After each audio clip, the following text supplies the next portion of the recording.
Свиркачот Звонко Костовски се соочи во судница со својот поранешен шеф Сашо Мјалков за случајот Таргет тврдина. Неколку часа раскажуваше за системите на прислушкување. Таргетите, односно прислушуваните, биле сместени во повеќе групи: политичари, функционери, новинари, бизнисмени. Костовски објави дека обвинетиот Горан Груевски, кој е во бегство, или пак обвинетата Надица Николич усно кажувале чии број ќе се следи под псевдоним, но и кој ќе има пристап да ги слуша разговорите. Имало и групи на корисници кои можат да ги обработуваат снимките. Една била за македонски снимки, друга за албански, а во третата со наслов важно биле само екс-директорот Мјалков и началниците Груевски и Николич. Според сведочењето на Костовски, токму сега избеганиот Груевски барал од него да ги извади хард-дисковите од стариот систем за прислушување и да ги уништи, откако во 2009 бил поставен нов систем.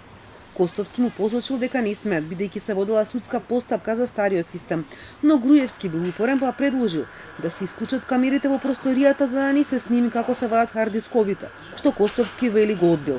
Сведочењето продолжува и наредната недела. Костовски со помош на Ѓорги Лазаревски ги изнале од УБК прислушуваните разговори кои му биле предавани на Верушевски. Се очекува на наредните рочишта да открие за спогодбата со обвинителството да добие 3 години затвор за случајот Пуч, за кој подосна СЈО го повлече обвинението, и со случајот Таргет ја опфати аферата за масовното прислушување. Вработен во МВР уште во 1993 како инженер, Костовски си заминува од УБК во 2015 со лисици.